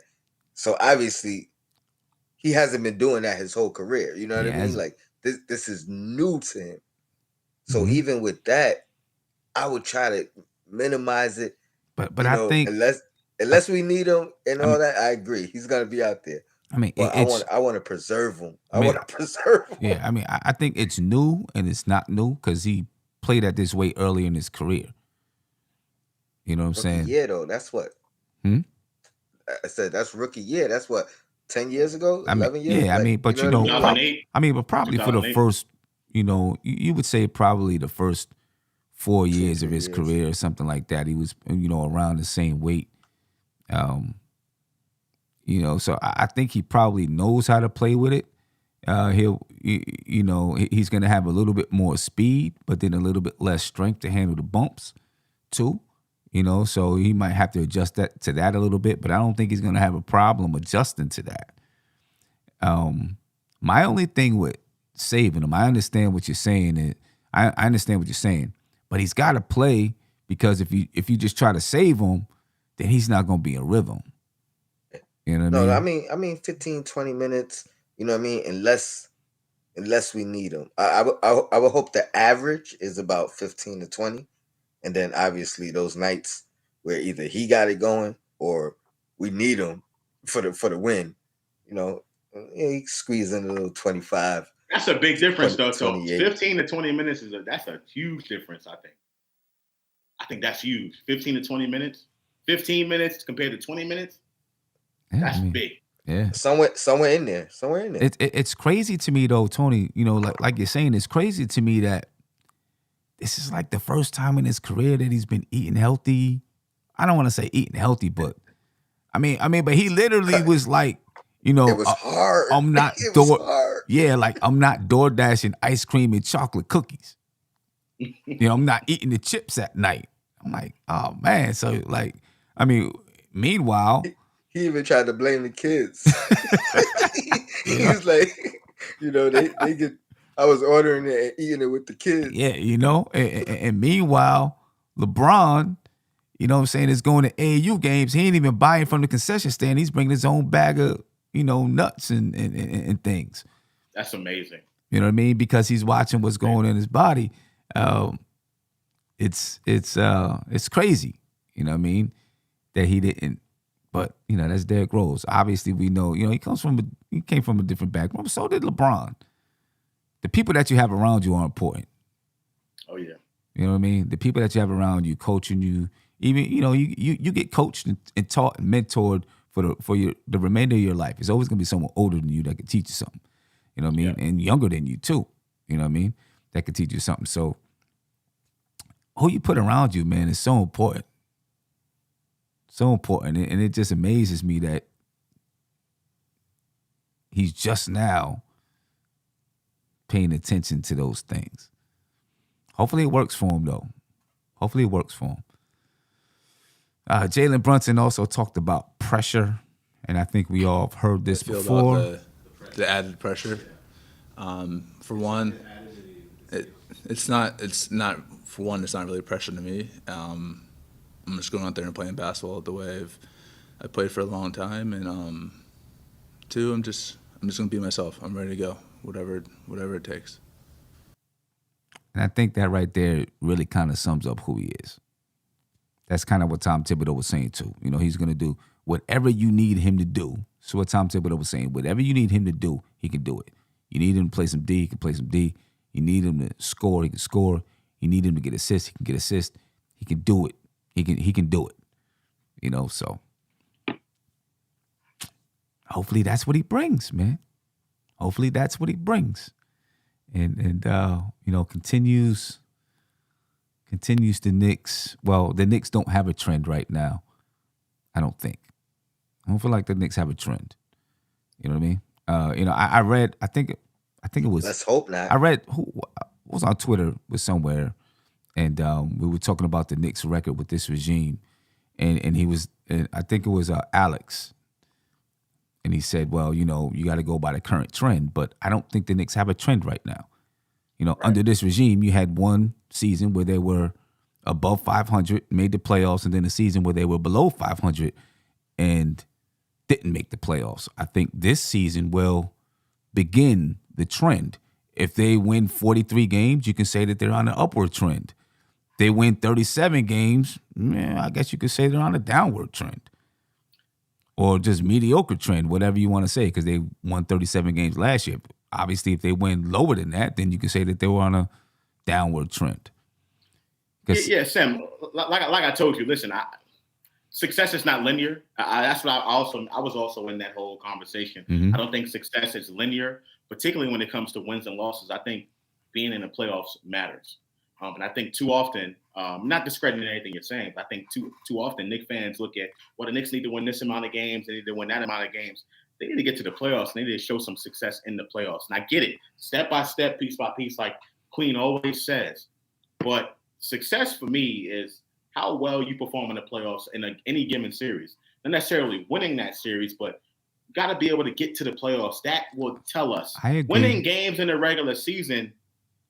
I think it can be. I think it can go both ways.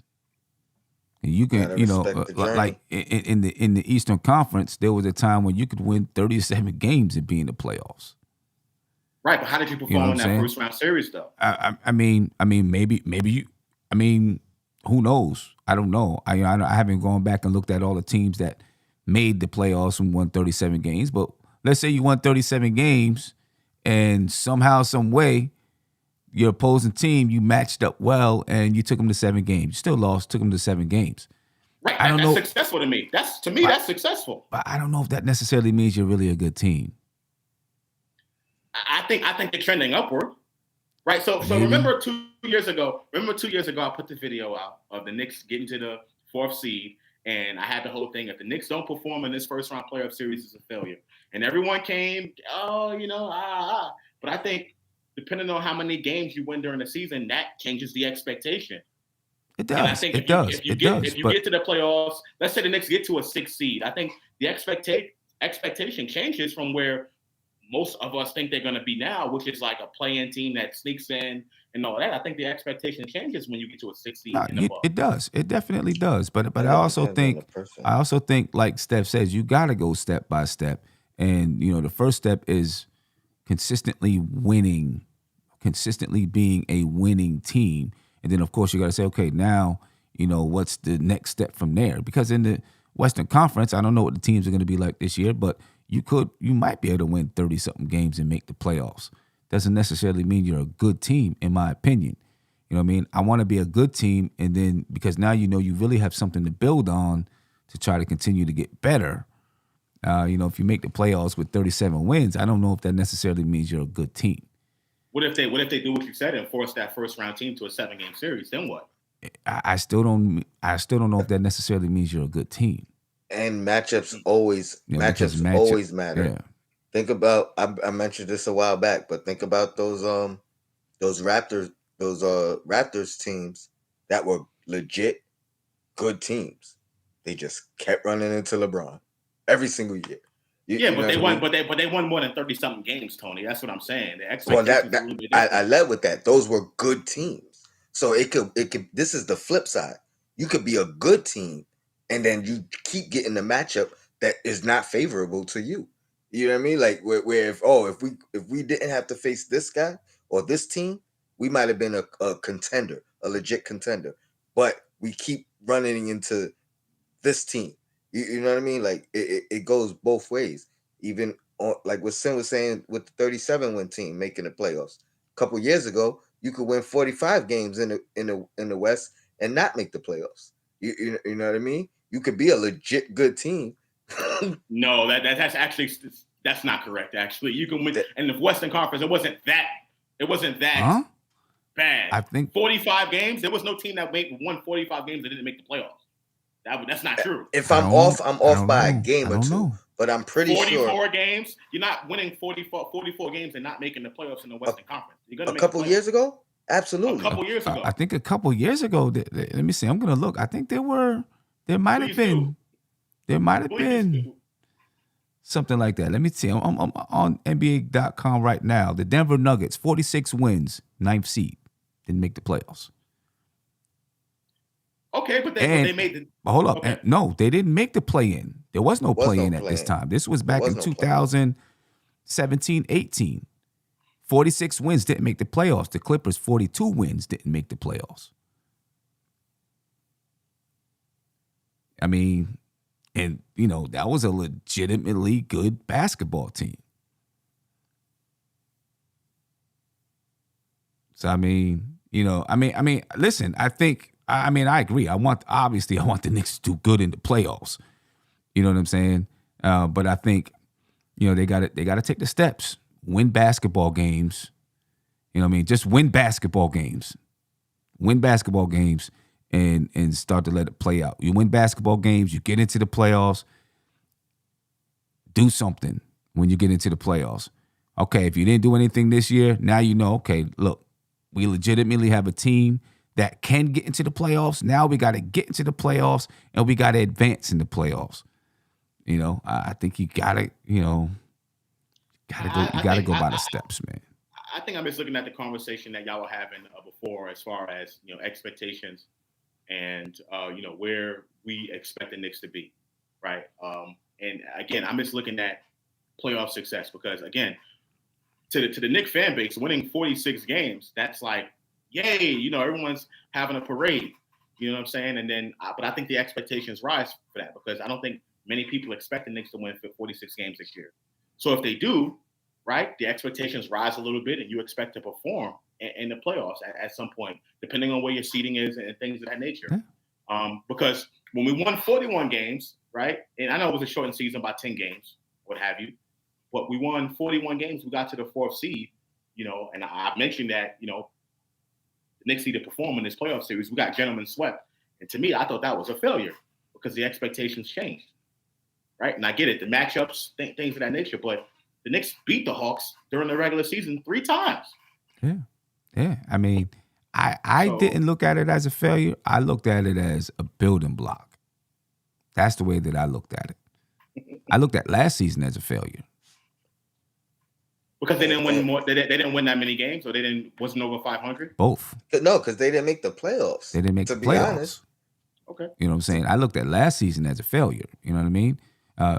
Because I still look at, if Derrick Rose was there, I think the Knicks make at least a play-in and have the possibility of being in the playoffs. Winning a game in the play-in and being in the playoffs. You know what I mean? Because I think Derrick Rose easily makes up 6 games for you or more. You know what I mean? So I think they would have had the chance there. But I looked at last season as a failure because I expected them to get back into the playoffs. I didn't expect them to be the 6th seed, the 4th seed. But I expected them to be in the playoffs last year. You know what I mean? At least a 6th seed. At least a 6th seed, or maybe even in the play-in and get into the playoffs. But I expected them to be in the playoffs. Josh, remember I was the guy that said 2 years ago, before the playoffs even started. Actually, me and Sim both didn't like the matchup against Atlanta. Yep. But I was the one on record asking for the Heat and asking for the Celtics. And y'all, a lot of y'all killed me. But the reason I did is because of the matchups. I felt like we matched up better against that team than we did against the Hawks, even though we beat the Hawks 3 times. But we didn't show up, Tony. We got blown out in the series. We got blown out. We did. And that's let me the tell part you, for me. Like, I think context matters in that. I understand what you're saying, but I think we could have, be at least competitive in some of those games. Losing by 20, you know what I'm saying? That's where I was kind of focusing in on, Knicks didn't have to win that series. It's a 4-5 matchup. So, it can go either way. But to me, the series was lopsided. Well, I mean, they got exposed as, not as good as obviously in the regular season. You know what I mean? Julius Randle, they played that amoeba defense, you know what I mean, that he couldn't figure out. He's still 18 points and 10 rebounds a game, or 12 rebounds a game, actually, but his shooting was horrible. You know what I mean? But if you looked at the last time that the Knicks played the Hawks in the regular season, you seen what could happen. I think the Knicks won that game. The double overtime game, the double overtime one. I think Trae Young was out. Yeah, I believe the Knicks won that game. But early in the game, Clint Capella and Trae Young were running that screen and roll, and they were killing us. And I was like, oh, my gosh. We played these guys in the playoffs, man. In the playoffs, I think ultimately it came down to us not being able to stop Trae Young. I think we still could have won with their team playing as bad as they played offensively. The problem was defense was our staple. Defense was our calling card. We couldn't stop Trae Young at all. Man. And then Mitch was out. So I think if we had Mitch, Capella wouldn't have killed us. And, so, there were some things going on in that series as well. But nonetheless, they basically got swept. You know what I mean? And I was disappointed last year. Now, I mean, looking at the strength of the East, and my mindset is somewhere between 42 and 45 wins. I will be disappointed if we do not have a record that's above 500. 500 or above. I really want to be above 500, but if we're below 500, I'll be disappointed in this team. So Sam, let me ask you this. Going back to the shock the world conversation, because that's pretty much where I was kind of going with that. A lot of y'all were talking about the win total, and to me, I think the win total doesn't really matter in the sense that you can win 45 games and still be in the play-in, right? That's the Eastern Conference. It's a more competitive conference now, things of that nature. But let's say the Knicks do get to 45 games, and they do, they're in a play-in type of situation. Matchups matter. You're only playing one game, right? Seventh and eighth seed. You're only playing one game to get to that seventh seed. You win that game. Now you're in the playoffs. To me, that's not a shock the world situation for me. No, that's not shock the world. Making the that's what I'm saying. playoffs is not shocking the world to me. Being in the sixth how you seed, perform. Being in the sixth seed is shocking the world to me. Even with the raised expectations over the course of the season, now that you are a sixth seed? Because those raised expectations would be a shock to me. So when I get to the playoffs, I'm looking at the season as a whole, right? Because you got the season, then you got the playoffs. So when I'm in the playoffs, I'm looking at the season as a whole. So I'm like, if they make the sixth seed, to me, that's going to be a shocker because you can rattle off 8 teams that you basically know is going to be in the playoffs right now. Okay, so you're looking at it right now. So you're looking at it right now. You're not looking at the progression of, I understand. No, like looking at us right now, and if the Knicks are the 6th seed, I'm shocked. Well, what if we're the 10th seed and then make our way in the playoffs and then win a series or a two? Well, I'd be shocked at that. Well, I'd be shocked at that. I'd be shocked that I wouldn't be shocked that we were in the 10th seed and made the playoffs. I would be shocked that we won the series. Because now you're talking about going against a 1 or a 2, first or second seed. Well, if you're the 10th seed, you're talking about playing against the number 1 seed. Because when you're the 10th seed, the best you can be is the 8th seed. Mm-hmm. Right. You know what I'm saying? That's the best you can be. As a matter of fact, if you're the 9th seed, the best you can be is the 8th seed. Yep. Yeah. So you're playing against the number 1 seed in the Eastern Conference. And if they beat them, I'd be shocked. That's a shock the world moment. Yeah, that's a shock the world for me.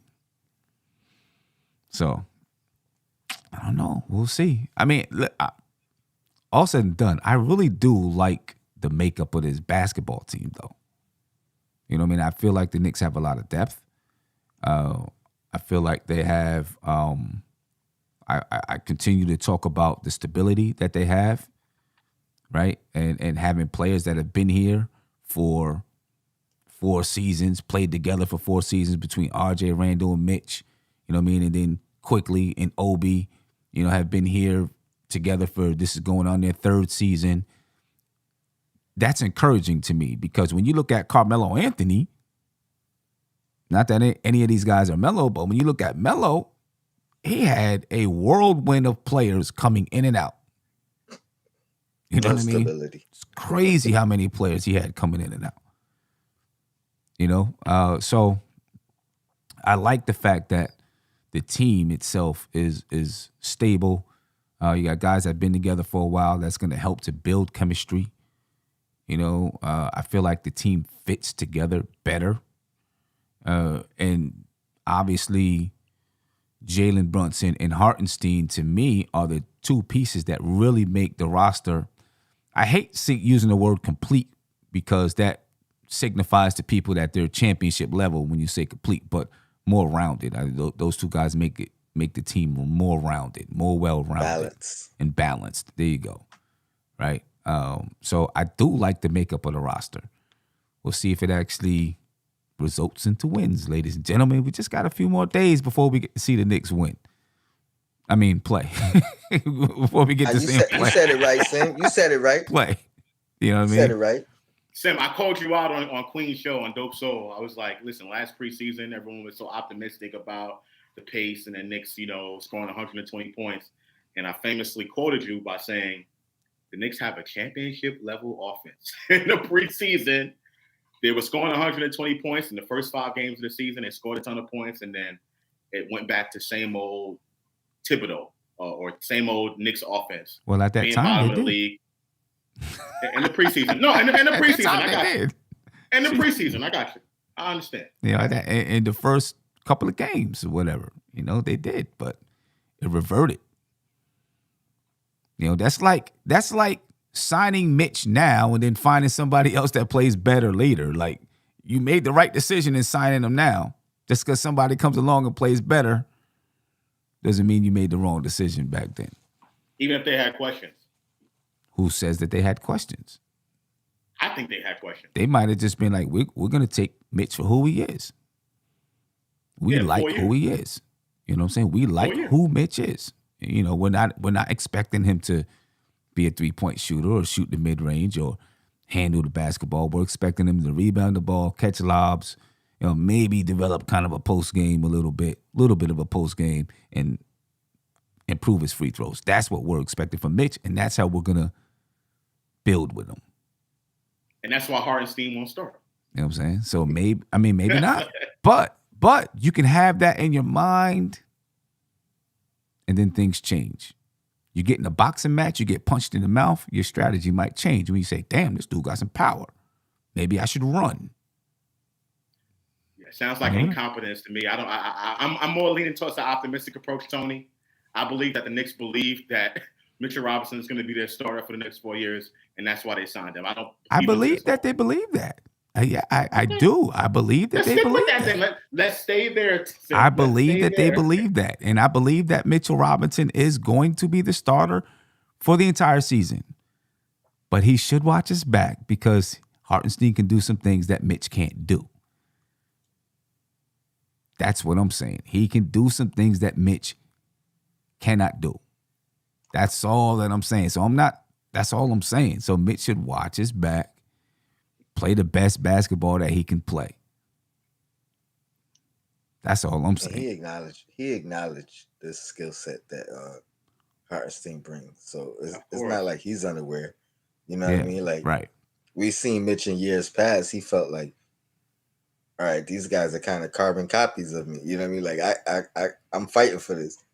Now I think he's more looking at it from a team perspective.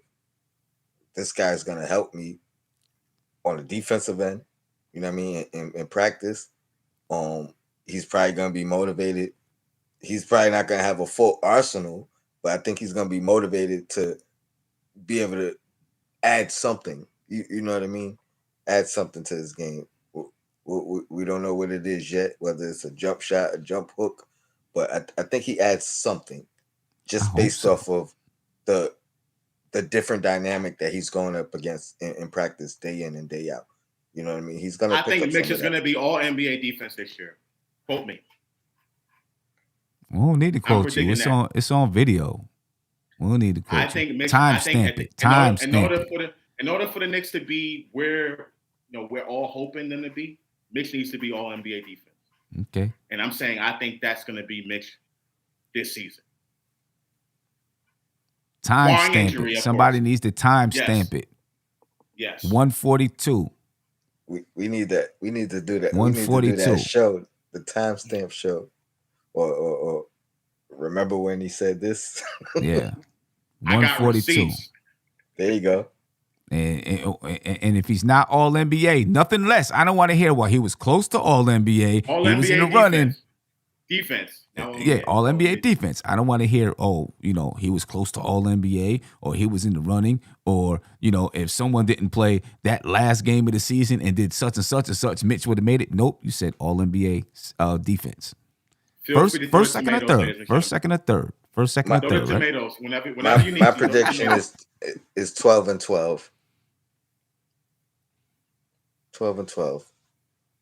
Okay. That's not too hard for him to reach. That's 2 more baskets, 4 more boards, 4 more rebounds. I don't know if he can get the 4 more boards. And Queen, that's 4 more defensive rebounds. It might be tough for him because if the Knicks are shooting better, defensive rebounds. So I guess but if the Knicks are shooting better, he may get less offensive rebounds, which means he might even have to pick it up more on those defensive rebounds. I don't know. He'll need to if we want to make all NBA defense. Yeah, I don't know. We'll see. But ladies and gentlemen, we're going to get up out of here for the night. We appreciate you for joining us, rocking with us tonight. I'm excited for this season. I'm excited for every season. You know what I mean? I'm excited. I mean, like, the preseason game is almost like the home opener for me. You know what I'm saying? I'm excited. I'm thinking about canceling practice and going to the game. I'm so excited. You know what I mean? Just want to see I the can't guys tell ball. y'all what I'm thinking about because it's on camera and then You know what I it's mean? repercussions. Yeah. I probably But I gotta watch I that probably game, can't even too. do that. I probably got players watching like, oh, when I go to practice, I'm like, "Dang, coach, it's like that. You just gonna cancel practice?" You know what I'm saying? So, but anyway, ladies and gentlemen, we appreciate Sim, real you. quick, Yeah. I want to shout out the chat and then let me find it. Leslie V. She asked for your Twitter and my Twitter, Josh. So Leslie Uncle V. Fulio. Yeah, On Twitter. and you just put hashtag Your Blackest Time. It's gonna pop up. Yep. And you can see mine scrolling across the top of the screen at Nothing But Knicks. Twitter, IG, and Facebook.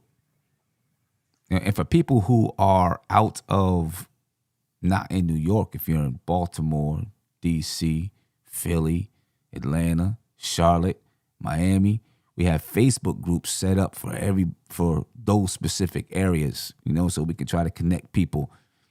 They're still growing, but if you're from those areas, check the description of the video and join those Facebook groups, ladies and gentlemen. I might even do some Twitter, you can do Twitter groups, do some Twitter groups with people from those areas too. That might work. You know, it might be a little bit easier to connect with people in those Twitter groups. But yeah, ladies and gentlemen, because we're trying to connect Knicks family all up and down the East Coast. So let's get it done. All right, folks, I'm out of here. Catch y'all tomorrow. Peace. This is NBK, nothing but Knicks. When Sim passed the assist, you know that it's #1 show that breaks down the game. If you can't play defense, stay out my way. Dribble the ball, come down the lane. 5 seconds on the shot clock, who gon' win us the game? You wanna hear Nick updates and trade rumors? Post-game reviews, this the place you tune in. So tell a friend just to keep the ball moving. Like the page if you feeling the movement. Every game we coming to win. Give us a sub like a player that came off the bench. This is NBK, nothing but Knicks.